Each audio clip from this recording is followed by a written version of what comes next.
సమయంలో కొద్దిసేపు దేవుడి వాక్యం ఈ నూతన సంవత్సరంలో నూతనమైనటువంటి ఆలోచనలు ముందుకు సాగడానికి ఆయన ఉపదేశం వినడానికి మనం సిద్ధపడదాం. దేవుని వాక్యాలు అపోస్తలుల కార్యాలు 2వ అధ్యాయం 42వ అపోస్తలుల కార్యాలు 2వ అధ్యాయం 42వ వచనం చదువుదాం. వీరు అపోస్తలుల బోధయందును సహవాసమందును రొట్టెలు విరుచుటయందును ప్రార్థన చేయడం ఎడతెగక ఉండింది. ఆమేన్. హల్లెలూయా. చదువుకున్న వాక్య భాగంలో మనకు కనపడుతున్నటువంటి మాట ఏమిటంటే వీరు అంటే ప్రారంభ దశలోని సంఘపు వారు, ప్రారంభపు సంఘపు వారు, వారిని గురించి చెప్పబడుతున్నటువంటి మాట ఏమిటంటే వీరు అపోస్తలుల బోధయం సహవాసము రొట్టె విరుచుటయం ప్రార్థన చేయటం ఎడతెగక ఉండిరి. మొదటిగా అపోస్తలుల యొక్క బోధ అంత పర్టిక్యులర్గా అపోస్తలుల బోధను ఎందుకు చెప్పాల్సి వచ్చింది అని అంటే అప్పటికి ఇంకా బోధలు ఉన్నాయి. క్రీస్తును అంగీకరించే బోధలు ఉన్నాయి. క్రీస్తును పక్కన పెట్టి వారిని చూపించుకునే బోధలు ఉన్నాయి. శాస్త్రుల పరిశీలన బోధలు, ప్రధాన యాజకుల బోధలు. హల్లెలూయా. హల్లెలూయా. ఏంటి శాస్త్ర పరిశీలన బోధలు? నేను క్లుప్తంగా ముందుకు వెళ్ళాలని ఆశపడుతున్నాను. రండి చూద్దాం. మత్తయి సువార్త 21వ అధ్యాయము అపోస్తలుల బోధ కాకుండా మరి ఏమున్నాయి? అసలు అపోస్తలులు ఎందుకని ఆ మాట చెప్పాల్సి వచ్చింది, రాయబడాల్సి వచ్చింది అని అంటే అప్పుడు ఇంకా ఇంకా ఇంకా ధర్మశాస్త్ర సంబంధమైనవి, ఆచారబద్ధమైనవి ఇంకా అక్కడ ఉన్నాయి. దాని గురించి రాయబడినటువంటి మాటలని జ్ఞాపకం చేస్తున్నాను. చూడండి, మత్తయి సువార్త 21వ అధ్యాయం 15వ వచనంలో క్రీస్తును అంగీకరించినటువంటి వారు క్రీస్తుని వ్యతిరేకించేటువంటి వారుగా మనకు కనబడతారు. చూడండి, 21:15వ వచనంలో రాయబడి కాగా ప్రధాన యాజకులను శాస్త్రులను ఆయన చేసిన వింతలను దావీదు కుమారుని స్వయము దేవాలయంలో కేకలు వేయించును చిన్న పిల్లలను చూసి కోపంతో మండిపడి మీరు చెప్పుచున్నది వినుచున్నావా అని ఆయనను అడిగి దేవునికి స్తోత్రం.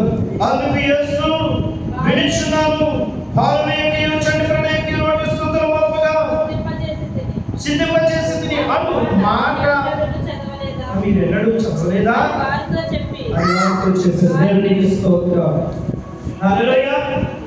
యేసు ప్రభు చేసినటువంటి కార్యాలకి, అద్భుతాలకి, సూచక్రియలకి ప్రజలు ముక్తులై చిన్నపిల్లలు ఆయన దగ్గరకు వచ్చి దావీదు కుమారునికి జయము అని లోక రక్షకుడైన యేసుక్రీస్తుని స్తుతిస్తూ ఉంటే, గణపరుస్తూ ఉంటే, ఆరాధిస్తూ ఉంటే అప్పుడున్నటువంటి శాస్త్రులు పరిసయ్యులు వీళ్ళెవరో తెలుసా?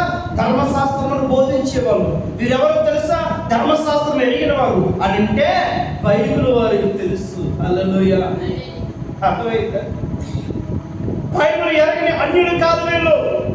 బైబిల్ తెలిసేకి బోధ తెలుసు, ధర్మశాస్త్రము తెలుసు, తెలిసిన కానీ క్రీస్తును మహిమపరచలేనటువంటి వారు. హల్లెలూయా. హల్లెలూయా. హల్లెలూయా. దేవునికి స్తోత్రం. హల్లెలూయా. అర్థమైందా? ఇంకా ఉన్నారు, ఆ బ్యాచ్ ఇంకా ఉన్నారు. చూద్దారండి, ఇంకా ఉన్నారు. అపోస్తలుల బోధన ఎందుకు అనాల్సి వచ్చిందో ఇంకా ఉన్నారు. అక్కడ ప్రధాన యాజకులు కూడా వచ్చారు కదా. మళ్ళా చూడండి, మార్కు సువార్త 2వ అధ్యాయం 16వ వచనం.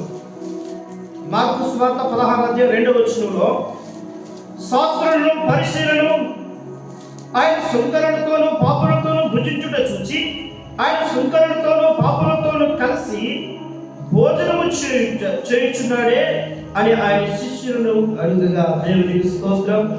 యేసు ఆ మాట విని రోగునికే గాని ఆరోగ్యం గలవానికి వైద్యుడు నక్కరలేదని, నేను పాపులనే పిలవచ్చుదని కానీ నీతిమంతులు పిలవరాలేదని వారితో చెప్పాను. దేవునికి స్తోత్రం. హల్లెలూయా. పాపులను, బాధలో ఉన్న వారిని, శాపములు పట్టబడిన వారిని, అక్రమము చేత నిండిపోయిన వారిని అంట వెళ్ళి ఆ వారితో కలిసి భోజనం చేస్తూ పాపులను నీతిమంతులుగా మార్చడానికి ఆయన దిగొస్తే, నశించిన దాన్ని ఎందుకు రక్షించడానికి ఆయన వస్తే వీళ్ళు ఏమంటున్నారో తెలుసా?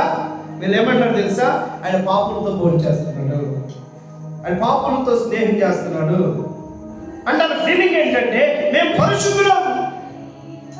ప్రజలు ఆయన వెనకాల పరిగెడుతున్నారు, యేసు వెనకాల, బోధ వెనకాల పరిగెడుతున్నారు. మేము పరిశుద్ధులు తెలుసా? హల్లెలూయా. మేము పరిశుద్ధులు. నేను ఈ మాటలు చాలా జాగ్రత్తగా మీరు కాస్త లోతుగా ఆలోచించి నేను క్రైస్తవ సమాజంలో ఎవరైనా ఒక వ్యక్తి ప్రభు దర్శనాన్ని అందుకుని ఇదిగో ప్రభు కొరకు ప్రకటించడానికి ముందుకు వస్తే వారు మిగిలినటువంటి వారు అనేది ఏంటి? ఆడికేం తెలుసండి, ఆడికేం తెలుసండి నేను ఆత్మహత్య వచ్చు అనేవాళ్ళు లేరా? శాస్త్రుల యొక్క, పరిశీలన కర్తవ్యం, ప్రధాన యాజకుల యొక్క కర్తవ్యం. ఇంకొక మాట కూడా చూడండి. యోహాను సువార్త, లూకా సువార్త 6వ అధ్యాయం 7వ వచనం కూడా చదవండి. అక్కడ కూడా శాస్త్రులను, పరిశీలులు నేరము మోపాలని విశ్రాంతి దినమున స్వస్థపరచునేమో అని ఆయనను కనిపెడతా ఉన్నారంట. అయితే ఆయన వారి ఆలోచనలు ఎరిగి ఓచ చేయగలవారిని నీవు లేచి మధ్యన నిలవబడని చెప్పగా వాడు లేచి నిలిచెను. అప్పుడు యేసు విశ్రాంతి దినమున మేలు చేయుట ధర్మమా, కీడు చేయుట ధర్మమా, ప్రాణరక్షణ ధర్మమా, ప్రాణహత్య ధర్మమా అని మిమ్మల్ని అడుగుచున్నానని వారితో చెప్పి వారందరూ కలయ చూచి ఈ చేయి చాపమని వారితో చెప్పగా వాడు అలాగ చేయగలిగాడు. వాడి చెయ్యి బాగుపడెను. దేవునికి స్తోత్రం. హల్లెలూయా. అపోస్తలులు బోధించే బోధ యేసు క్రీస్తు ప్రభు అప్పగించిన బోధ, వాళ్ళు బోధిస్తున్న బోధ యేసు క్రీస్తు అప్పగించిన బోధ. అందుకే ఒక చోట రాయబడుతుంది, సంఘము ప్రవక్తలను అపోస్తలులు వేసిన పునాది మీద కట్టబడిందంట. హల్లెలూయా. ఈరోజు ప్రవక్తలు ఇష్టపడరు. అపోస్తలులు అంటే పెద్ద అదేదో పాపపు పేరు నెట్టుకుంటారు. అపోస్తలుడు అనగా పంపబడిన వాడు అని అర్థం. మిషనరీ అనేది కూడా దానికి వస్తుంది. హల్లెలూయా. ఏంటంట? అపోస్తలుడు అంటే పాపబోధ పదం కాదు, అది పంపబడిన వాడు. దేవుడు ఎన్నుకుని ఆయన పని కొరకు పంపబడిన వాడు అపోస్తలుడు. అందుకే ప్రధాన అపోస్తలుడు యేసు క్రీస్తు ప్రభువే. దేవునికి స్తోత్రం. హల్లెలూయా.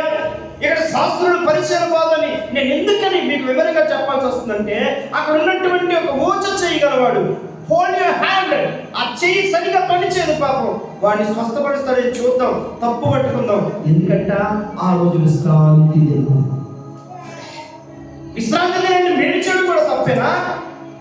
ఏ పని చేయకూడదు, నిజమే. మేలు చేయడం తప్ప. అదే ప్రభు అన్నాడు, మేలు చేయడం ధర్మమా, కీడు చేయడం ధర్మమా, ప్రాణరక్షణ ధర్మమా, ప్రాణహత్య ధర్మమా? మీరే చెప్పిన కోపంతో వాడిని చూసి వాడితో నన్ను చేయించారు అలాగే వాడు చేయి మామూలు అయిపోయింది. బాగుపడిపోయింది. దేవునికి స్తోత్రం. హల్లెలూయా. అదే అపోస్తలుల బోధ, అపోస్తలులు పొందుకున్న బోధలే ప్రభు అన్నాడు, నన్ను నమ్మిన వారు నాకంటే గొప్ప కార్యాలు చేస్తారు. దేవునికి స్తోత్రం. అందుకే అపోస్తలుల బోధ ఎందుకు వారు నిలిచారు. మనం ఏ బోధలో నిలుచుకున్నాం? వెళ్ళరా జాగ్రత్త. పెట్రోల్ బండికి పెట్రోల్ డీజిల్ కోసం అనుకోండి, ఏమవుతుంది? అది ఏమవుతుంది అన్న? ఆ ఇంజిన్ పనిచేస్తుందా? నడుస్తుందా? హల్లెలూయా. అపోస్తలుల యొక్క బోధ క్రీస్తు నుండి పొందుకున్న బోధ. ఆయన అంటాడు, నేను మీకు ఏ సంగతులతో ఆజ్ఞాపించాను అవన్నీ వారికి బోధించి సమస్త జనులను శిష్యులు ఈ బోధ అని అంటాడు మార్కు సువార్త 16:16 నమ్మి బాప్తిసం పొందినవాడు రక్షింపబడతాడు, నమ్మని వానికి శిక్ష విధింపబడుతుంది. చదవండి అన్నమాట. శిక్ష విధింపబడుతుంది. చూడండి అక్కడ 16:16 అయితే నమ్మిన వారి వల్ల ఈ సూచక్రియలు జరుగుతాయి. అవేంటి? నా నామములో దయ్యాలు వెళ్ళగొడతారు, కొత్త భాషలు మాట్లాడతారు. పాములను ఎత్తుపెట్టుకున్నారు. పాములు ఎత్తు పెట్టుకుంటారంటే పాములు తెచ్చుకోండి అనుకున్నారు కనుక. పాము సాతానికి సాదృశ్యం, సాతాను శక్తులకు సాదృశ్యం, సాతాను యొక్క అధికారానికి సాదృశ్యం. ఎన్ని రకాలుగా ప్రజలను సాతాను పీడిస్తా ఉందో, వ్యభిచారము, త్రాగుడు, రకరకాలైనటువంటివి ఎన్నో వాటి ద్వారా సాతాను ప్రజలను పీడిస్తా ఉంది. దేవునికి స్తోత్రం. హల్లెలూయా. అలాంటి వాటికి, అలాంటి వ్యక్తుల దగ్గరికి వెళ్ళి స్వార్థ చేసి ప్రార్థన చేసినప్పుడు ఆ వ్యక్తుల గురించి ఆ వ్యక్తులు పశ్చాత్తాపడి ఆ యొక్క వ్యసనం నుంచి విడుదల పొందడం మనం చూడలేదా? పావులు విడిచిపెట్టుకోవడం. హల్లెలూయా. హల్లెలూయా. యేసు ప్రభు అపోస్తలుడు నేర్పినటువంటి యేసు ప్రభు అపోస్తలుల బాధ. హల్లెలూయా. ఏంటంటే ఎక్కడ ఉన్నారంటే వాళ్ళు అపోస్తలుల బాధ యందు. నువ్వే బాధ అంటున్నావు? ప్రజలంట దురదృష్టములు గలవారై వారికి నచ్చినటువంటి బోధకులు ఏర్పాటు చేసుకున్నారంట. అర్థమైందా మీకు? వారికి నచ్చిన సేవకులు ఎన్నుకుంటారు, నచ్చిన బోధకులు ఎన్నుకుని. ఎందుకంటే వారు పూర్తిగా విడుదల పొందనిష్టం లేదు. ఒక ఆయన అన్నాడంట తాగుతూ, అరే నువ్వు చర్చ్ కంతగా తాగకూడదు కదంటే, ఊరుకోండి నెలకు ఒకసారి మా పాస్టర్ గారు వెళ్తారు. అరే బాబు దీనికి దానికి చాలా తేడా ఉంది. హల్లెలూయా. మేమిచ్చే ద్రాక్షారసానికి నువ్వు తాగే ద్రాక్షారసానికి చాలా తేడా ఉంది. అది మొత్తునిస్తుంది, ఇది ఆరోగ్యం ఇస్తుంది. హల్లెలూయా. మీరు షాపింగ్ అయితే ఇంట్లో కొనొచ్చు, డిమార్ట్ అలాంటి వాటిలో కొనొచ్చు గ్రేప్ జ్యూస్. మరి మీరు కూడా తాగొచ్చు ఇంట్లో. అది వేరు, నువ్వు చెప్పేది వేరు. హల్లెలూయా. ఏమిచ్చినావు? నీకు నచ్చింది కాబట్టి అట్లా మాట్లాడతావా? నీకు నచ్చింది కాబట్టి ఆ మాట తీసుకెళ్ళి అక్కడ వెళ్ళిపోతావా? యేసుబాబే పేరులో చేశాడని అంటావా? అది వేరు, ఇది వేరు. Drinking white, drunking white. డ్రింకింగ్కి డ్రంకింగ్కి చాలా తేడా ఉంది. హల్లెలూయా. అక్కడ ఒక స్పెల్లింగ్ మారిపోతుంది, ఒక లెటర్ మారిపోతుంది. డ్రింకింగ్కి డ్రంకింగ్. డ్రంక్ అండ్ డ్రైవ్ అంటారు. తాగుబోతులు ఉండి పోలీసులు పెట్టుకోవడం, తాగేసి పెట్టిపోయాడు డ్రంకింగ్. డ్రింకింగ్ వాటర్, తాగే నీళ్ళు, అంత తేడా ఉంది. నీకు తాగడం ఇష్టం కాబట్టి మా పాత్ర గారు ఇస్తున్నారంటే బైబిల్లో యేసు పంపించాడని అంటావా? నీ హల్లెలూయా. నీవు గుడ్డివాడమైతే నీతో పాటు అందరూ గుడ్డివాళ్ళు అయిపోతారు. నువ్వు ఆడ కూడా వండుకోబడతారు. జాగ్రత్తగా చూసుకోవాలి, జాగ్రత్తగా చూసుకోవాలి. దేవునికి స్తోత్రం. హల్లెలూయా. అపోస్తలులు మీరు ఎక్కడ ఉన్నారంట? అపోస్తలుల బోధ. అపోస్తలుల కాని బోధను కూడా మనం చూస్తాం. నేను అనుకుంటాను అప్పట్లో మరొక బోధ కూడా ఉంది. ఏంటంటే యోహాను గారి సంఘపు బోధ. ఎందుకంటానంటే పౌలు గారు ఆయా ప్రాంతాలన్నీ తిరిగి వచ్చిన తర్వాత అక్కడున్న కొంతమందిని అడుగుతాడు, పురుషులను అడుగుతాడు. 19వ అధ్యాయంలో కూడా అపోస్తలుల కార్యాలన్నీ మాట ఉంటుంది. అడుగుతాడు, మీరు పరిశుద్ధాత్మ పొందారంటే ఆయన ఉన్నారని సంగతి మనకు తెలియదండి అంటారు. అంటే మరి మీరు ఎలా బాప్తిసం పొందారు అంటే యోహాను బాప్తిసం అంటారు. హల్లెలూయా. ఏంటి యోహాను బాప్తిసం ఎట్లా? మీకు అర్థమయ్యేదో చెప్పండి, మీకు అర్థమయ్యేదో చెప్పండి. లూథరన్ చర్చిలు ఉన్నాయా? మార్టిన్ లూథరన్ గారు ప్రారంభించినవి కాదు. అవి ఎలా వచ్చింది అనుకుంటున్నారు? ఆయన సంఘ సంస్కరణ చేశాడు. ఆ తరువాత ఆయన చనిపోయిన తర్వాత ఆయన ప్రేమించిన కొంతమంది వ్యక్తులు ఆయన పేరు మీద ప్రారంభించిన సంఘాలే కొన్ని చోట్ల మేము అప్పుడప్పుడు అక్కడికి వెళ్తాం కదా, ఆడ కొన్ని చర్చెస్ ఉంటాయి. వాటి పేర్లు ఎలా ఉంటాయి తెలుసా? ఉదాహరణ చెప్తాను, జాన్ మెమోరియల్ చర్చ్ అంటే జాన్ అని ఆయన ఎక్కడో చచ్చిపోయాడు, ఎప్పుడో చచ్చిపోయాడు, ఆయన పేరు మీద చర్చ్ పెట్టాడు. అలాగే లోతులు గారి జ్ఞాపకార్థం పెట్టారు. నేను పార్టీలకు అతీతం కాదు, పార్టీల గురించి చెప్పట్లేదు, ఇంకా మీకు అర్థమవడానికి నేను చెప్తున్నాను. వైఎస్ఆర్ కాంగ్రెస్ అనేది రాజశేఖర రెడ్డి గారు పెట్టింది కాదు, ఆయన చనిపోయాక ఆయన కుమారుడు పెట్టింది. అవునా? అవునా? అంతే కదా. ఫస్ట్ ఆయన కాంగ్రెస్. మీకు అర్థమని చెప్తున్నాడు ఈ మాట. అలాగే యోహాను గారు కూడా ఆయన బాప్తిస్మం ఇస్తున్నప్పుడు కొందరు శిష్యులు ఉండేవారు ఆయనకి. ఆ శిష్యులు నాకు తెలిసి వాళ్ళు కూడా సంఘాన్ని పెట్టుంటారు, వాళ్ళు కూడా వాళ్ళ క్రమాలను బోధిస్తున్నట్లు ఉన్నారు. అందుకంటారు ఎలా బాప్తిస్మం పొందారంటే ఆ మాట చదివింది అపోస్తలుల కార్యాలు 19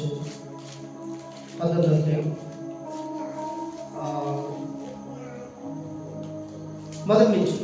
అపోల్లో కొరింథీలో ఉన్నప్పుడు జరిగినది ఏమనగా పౌలు ప్రదేశంలో సంచరించి ఎఫెసుకు వచ్చి కొందరు శిష్యులు చూచి మీరు విశ్వసించినప్పుడు పరిశుద్ధాత్మ పొందితిరా అడుగగా పరిశుద్ధాత్ముడు ఉన్నాడన్న సంగతియే మేము వినలేదని చెప్పిరి. అప్పుడు అలాగైతే మీరు దేనిని బట్టి బాప్తిస్మం పొందితిరి అనగా వారు యోహాను బాప్తిస్మమును బట్టి దేవునికి స్తోత్రం.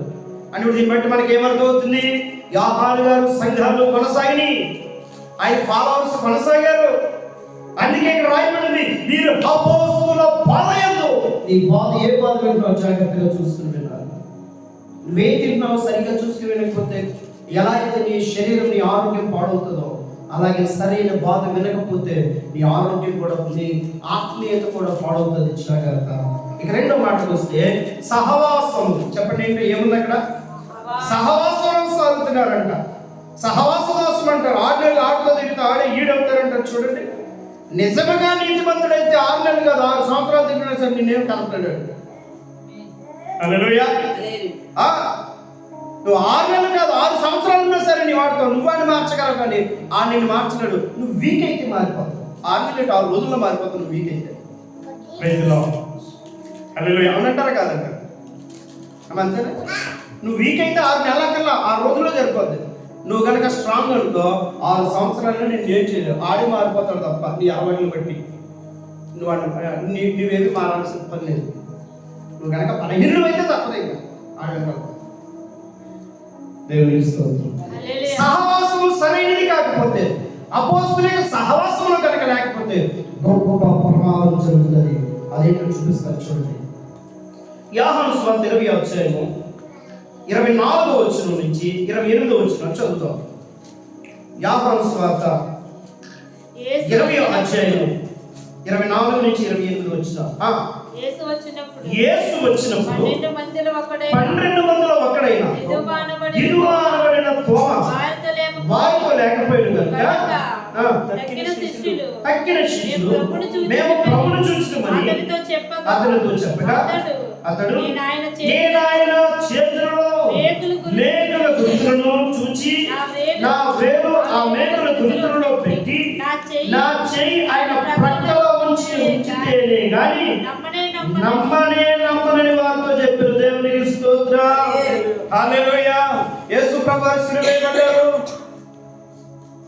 సమాధి చేయబడ్డారు, తిరిగి లేచి వీళ్ళందరూ ఒక రూమ్ లో ఉంటే తలుపు తీయవసరం లేకుండా వారు ఎందుకు నడిచి వచ్చి వారితో మాట్లాడి ఆయన మరలా వెళ్ళిపోయారు, అదృష్టమైపోయారు. ఈయన కానప్పుడు లేడంట. ఎప్పుడు లేడు? ఆ సమయంలో లేడు, ఆత్మ సహవాసంలో లేడు. ఈయన పర్సనల్ మరి ఏ పని పెట్టుకున్నాడో సంఘంతో లేడు. లేక జరిగింది ఏంటంటే వచ్చాడు, వచ్చి వాళ్ళతో పాటు స్తోత్రం అంటే తోమ మేము ప్రభుని చూసాం, ప్రభు వచ్చాడు తెలుసా అంటే ఆయన అంటాడు కోరుకోండి ప్రభు రాబట్టి ఆయన మేకులు కొట్టారు కదా చేతుల్లో. ఆ మేకులు ఉన్నటువంటి ఆనవాళ్ళు ఉన్నాయి కదా, గుర్తులు ఉన్నాయి కదా, అక్కడ చేయి పెడితే చేయి పెట్టి పక్కన పడుతుంది కదా బల్లెం, అక్కడ కూడా చేయి పెడితే నేను నమ్మను అంటాడు. హల్లెలూయా. దేవుని యొక్క గొప్ప కార్యాలు, దేవుని ప్రత్యక్షతను ఎప్పుడు నమ్మదామో తెలుసా? సహవాసంలో లేనప్పుడు. హల్లెలూయా. అపోస్తలుల సహవాసంలో ఉంటే ఆ అద్భుతాలు ఏంటో, ఆ సూచక్రియలు ఏంటో, ఆ భాషలు ఏంటో, ఆ ప్రవచనాలు ఏంటో నువ్వు చూడగలుగుతావు, అనుభవించగలుగుతావు. హల్లెలూయా. హల్లెలూయా. ఏంటంట?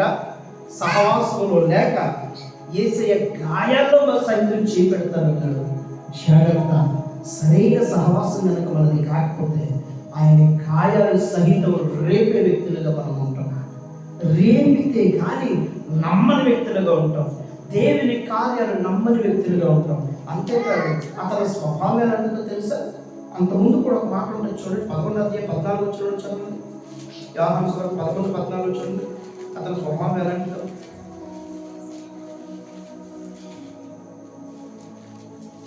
11 అధ్యాయం 14 వచ్చింది. కావున యేసు లాజరు చనిపోయాను, మీరు నమ్మునట్లు నేను అక్కడ ఉండలేదని మీ నిమిత్తము సంతోషించుచున్నాను. అయినను అతని యొద్దకు మనం వెళ్ళుదమరండి స్పష్టముగా వారితో చెప్పారు. అందుకు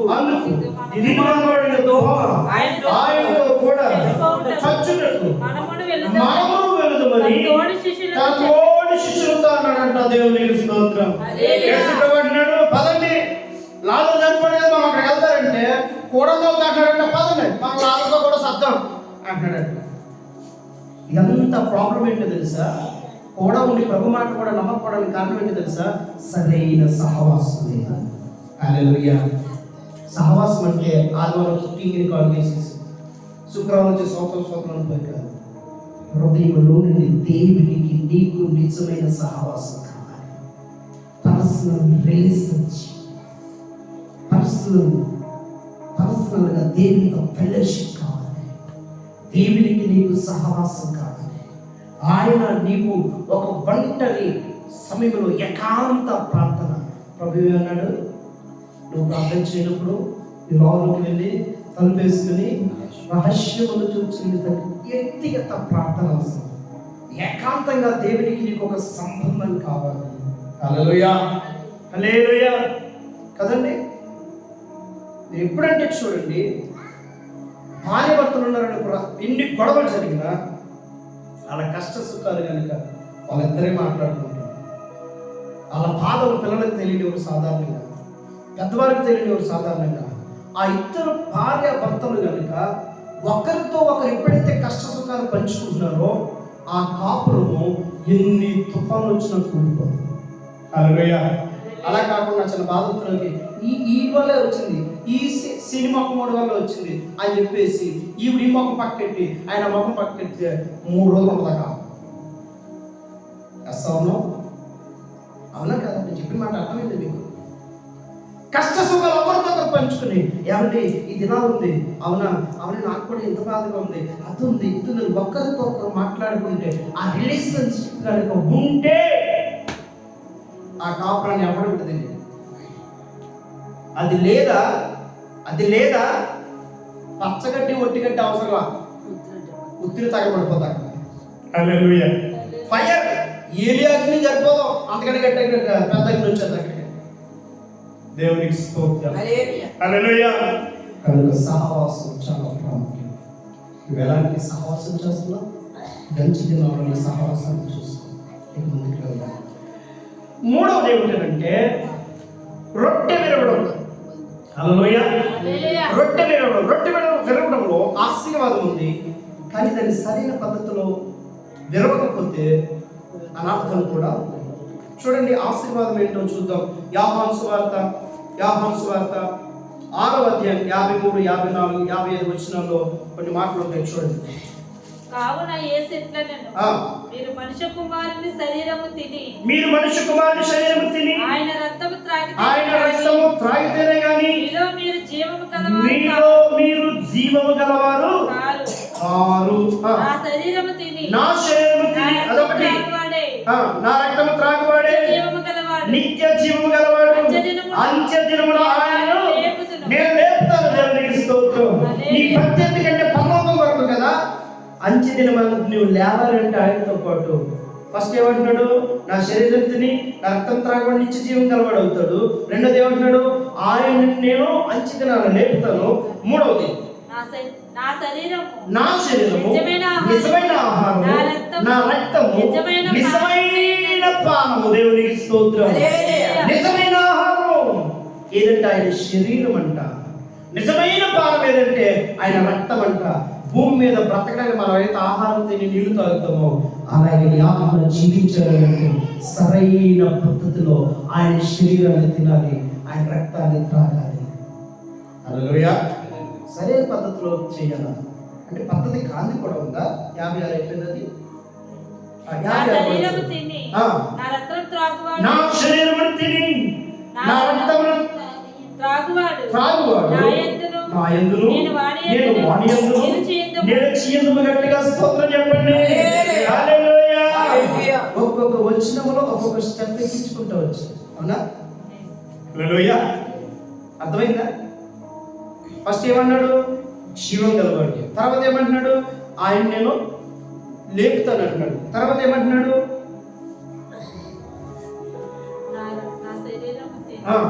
నా శరీరం నిజమైన ఆహారం అంట, నా రక్తము నిజమైన పానం అంట. నాలుగోది అన్న ఆ చివరి నాలుగో మాట అంటున్నాడు, నా శరీరం తిన్న రక్తం త్రాగి నాతో వాడు ఆయనతో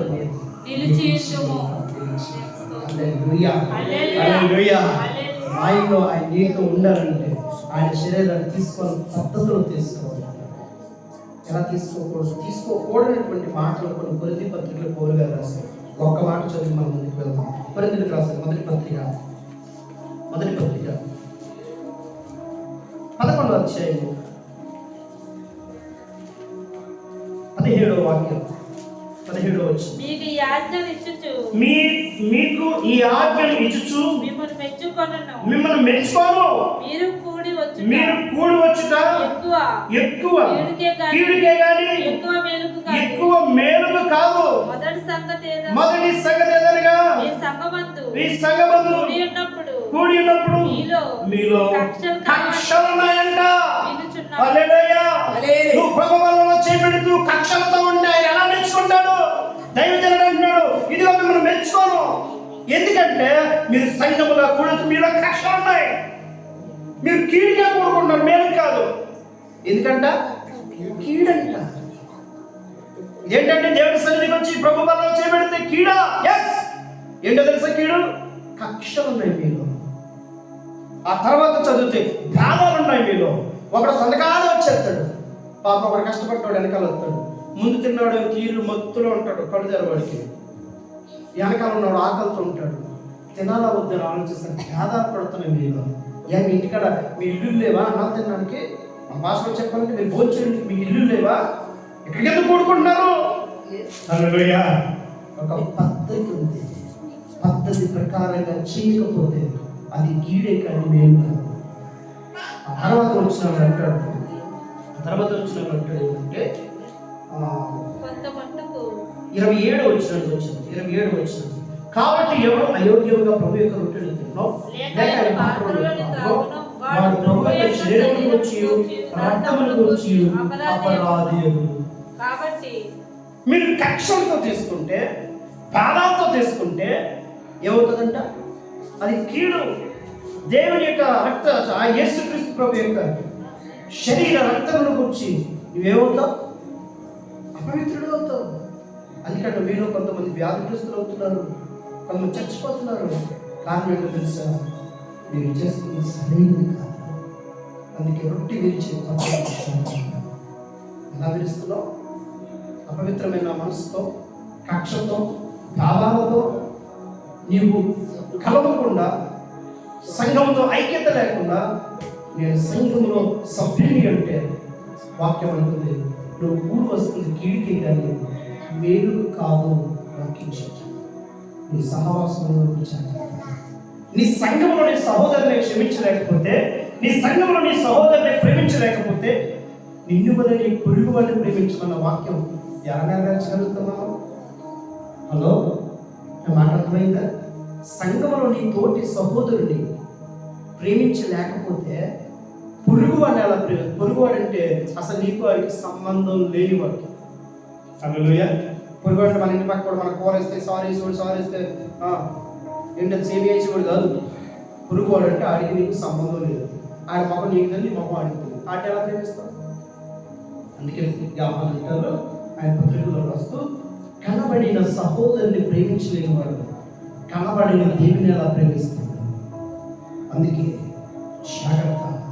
మనలో చేపించినప్పుడు మనం స్వపరీక్ష చేసుకోవాలి. ప్రభా, ఇవన్నీ ఇలాంటి ఉన్నాయో క్షమించు ప్రభా, ఇది నా పవిత్రం ఉందా క్షమించు ప్రభా, ఏదైనా ఉందా క్షమించు ప్రభా అని మనలో మనం స్వపరీక్ష చేసుకుని పరీక్ష చేసుకుని మనం టెస్ట్ చేసుకుని అప్పుడు ప్రభా ఇవన్నీ నాలో ఉన్నాయి, క్షమించవా, తుయిసేవా, తొలగించవా అని దేవుని ఎదుట ఒప్పుకొని పశ్చాత్తాపడి విడిచిపెడితే వాక్యం ఉంటుంది, మన పాపము మనం ఒప్పుకుంటే ఆయన నమ్మదగిన వాడు నీతిమంతుడు కనుక మన పాపములను ఆయన పవిత్రుడిగా చేస్తాడంట. హల్లెలూయా. దేవునికి స్తోత్రం. సహవాసం, రొట్టె తెచ్చుట. హల్లెలూయా. ఇప్పుడు అయిపోయా. ఇక నాలుగోది ప్రార్థన యందు. ఏంటంట? ప్రార్థన యందు. ఇదే కొంచెం కష్టం. అన్ని బాగా చేస్తాయి కానీ ఇదే కొంచెం కష్టం. హల్లెలూయా. అది కష్టమే, ముందు చెప్పింది కూడా కష్టమే. ఏది రొట్టె విరగడంలో కూడా కష్టమే. ఆదిమ సంఘం యొక్క వారు ప్రార్థనలు ఎలా ఉన్నాయి, మన ప్రార్థనలు ఎలా, రెండు సందర్భాలు చూడాలి. వారు ప్రార్థన ఎలా ఉంది, మన ప్రార్థన. 4వ అధ్యాయము 23వ వచనం. అపోస్తుల కార్యాలు ఫస్ట్ 13వ అధ్యాయం చూద్దాం. 13వ అధ్యాయం అపోస్తుల కార్యాలు 1-3 వచనం. 13. ప్రతివాడును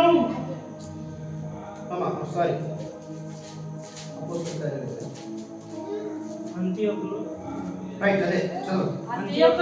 అంత్యోక్యలోనున్న సంఘములో బర్నబా, నిగేరబడిన సిమియోను, కురేనీయుడైన లూకియా, చతుర్థాధిపతి అయిన హేరోదుతో కూడా పంచబడిన మన యేసు సౌలును ప్రవక్తలను బోధకులను ఉండిరి. వారు ప్రభువును సేవించుచు ఉపవాసము చేయుచుండగా. హల్లెలూయా. ఇక్కడ అర్థమైందా? ఎవరెవరు ఉన్నారంటే ఇక్కడ ప్రవక్తలు ఉన్నారు, బోధకులు ఉన్నారు. హల్లెలూయా. వీళ్ళందరూ ఒక చోట కూడి ప్రార్థన చేస్తున్నారంట, ఉపవాసం ఉండి ప్రార్థన చేస్తున్నారంట. ఈరోజు ఇద్దరు బోధకులు కూడి ప్రార్థన చేయడం కష్టమే. అది జరుగుతుందంటే దేవునికి స్తోత్రమే. హల్లెలూయా. అర్థమైందా?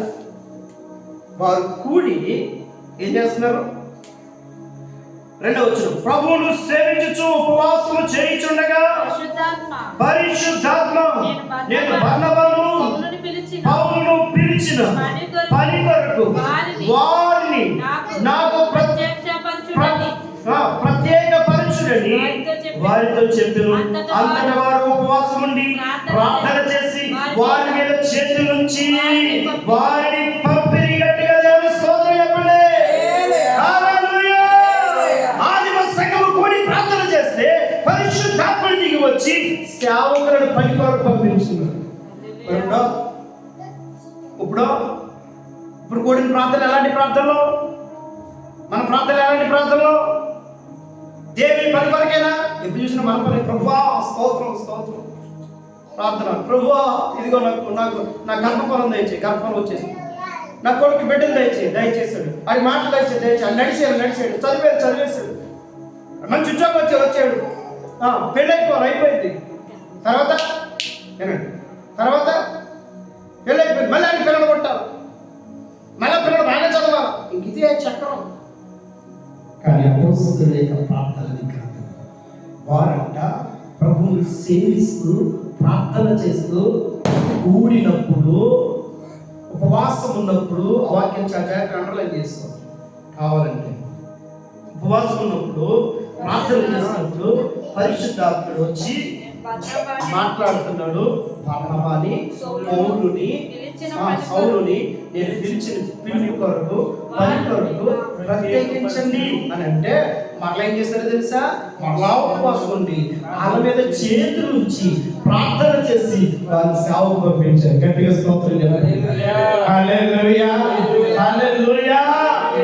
సంఘాలలో ఇలాంటి ప్రార్థనా గుంపులు ఉంటే ప్రతి సంఘముల నుంచి 10 వారు వేస్తారు. యేసుతో ఉన్న మాట నెరవేరుతుంది. కోత విస్తారంగా ఉంది.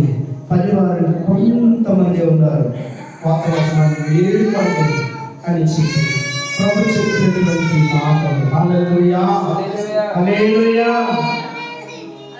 స్తోత్రం. హల్లెలూయా. ఇక 4వది ఏమైంది? ప్రార్థన. సావుకు లేచి ఇంకొక మాట చదువు. 4:30 చదవండి. అదే పుస్తకంలో 4వ అధ్యాయం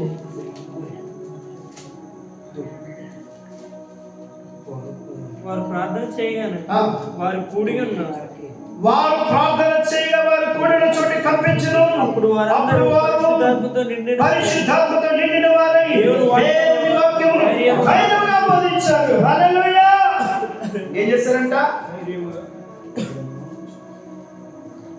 వారు కూడి ప్రార్థన చేస్తే ఏమైంది?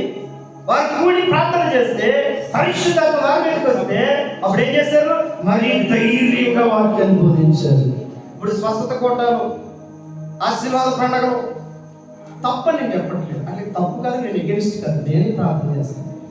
తప్పని చెప్తాను. ఇప్పుడు ఎక్కువ జరుగుతున్నాయి కదా సంఘాల్లో, ఇలాంటివి జరుగుతున్నాయా? కూడి ప్రార్థన చేసినప్పుడు పరిశుద్ధాత్మ దిగి వచ్చినప్పుడు మరీ రోషంతో నేను ఇంకా ప్రార్థన చేయాలి, నేను ఇంకా స్వార్థ చెప్పాలి, నేను ఇంకా దేవుని పని చేయాలన్న రోషం వస్తుందా? అలాంటి ప్రార్థనలు ఉన్నాయా? అపోస్తలుల యొక్క ప్రార్థన గుంపులో ఆ గుంపులో ఉన్నాం. 4 అయిపోయింది. ఇక 5వది జడ తెగకుండా చేశారు. ఒక ఇంట్లో నీకు కొనసాగుతానంటావా? కొనసాగుతున్నావా? నాన్ స్టాప్ ఎడతెగకుండా చేస్తారంట. ఆ తర్వాత మాటలు ఉంటాయి. సంఘం అంటే ఆ తర్వాత ప్రజలందరి చేత దైపుతుందంట. చాలా విషయాలు ఉంటాయి. హల్లెలూయా. 5 ఎడతెగకుండా చేశారు. ఒకవేళ మధ్యలో కనుక ఆగితే ఏమంటాడో తెలిసి ఈసీగా ఒకసారి ప్రకటన గ్రంథం చూడండి. ప్రకటన గ్రంథం చూడండి. ముగించుకుంటా. ప్రకటన గ్రంథం 2వ అధ్యాయం 3-4 వచనాలు. ప్రకటన గ్రంథం 2వ అధ్యాయం 3-4 వచనాలు. నీవు సహనము కలిగి నా నామము నిమిత్తం భారము భరించి అలయలేదని నేను ఎరుగుదును. అయినను మొదట నీకుండిన ప్రేమ నీవు వదిలితమని నేను నీ మీద తప్పు ఒకటి మోపవలసి ఉన్నది. హల్లెలూయా. మధ్యలో అంటే ఏంటంటే వీటికి ఏమంటున్నాడు? బాబు, నా గురించి నువ్వు సహనం కలిగి ఉన్నావని, చాలా కష్టపడ్డావు, అలసిపోలేదని తెలుసు. ఆయన నీ మీద ఒక నేరం మోపుతున్నాడు. ఏంటో తెలుసా? ఆ ఫస్ట్ ఉన్న ప్రేమ లేదు, ఫస్ట్ ఉన్న ఆసక్తి లేదు, ఫస్ట్ ఉన్నటువంటి ప్రయాస లేదు. ఈ తప్పు నీ మీద మోపుతున్నాడు. జాగ్రత్త. అపోస్తలుల బోధనలో మనం ఉండాలి, వారి సహవాసంలో ఉండాలి, రొట్టె విరవడంలో జాగ్రత్తగా ఉండాలి. ప్రార్థనలు మనం చేసే ప్రార్థన, మనం వెళ్ళే ప్రార్థనలు అన్నీ ఉపయోగకరమైన ఆ ప్రార్థన ఎలాంటివో చూసుకుని వెళ్ళాలి. 5వది వీటన్నిటిలో ఆసక్తి ఆగిపోకూడదు. ఆగిపోతుంది ఏంటంటే మొదటి ప్రేమ కదా. వివాహమైన భార్య భర్తలు కొత్తలో ఉన్న ప్రేమ వాళ్ళ పనిపాట్లు బట్టి అయిపోతుంది. కానీ అంటాడు, నువ్వు ఇన్నాళ్ళు లేవు, మారిపోయావు అంటాడు. అంటాడంట. తేడా చెప్తాడు. ఆవిడ కూడా ఉండదు. కొత్తలో ఎంత బాగా చూసుకునేది వాడు ఉండదు. ఇప్పుడు ఇబ్బందిగా ఉంది.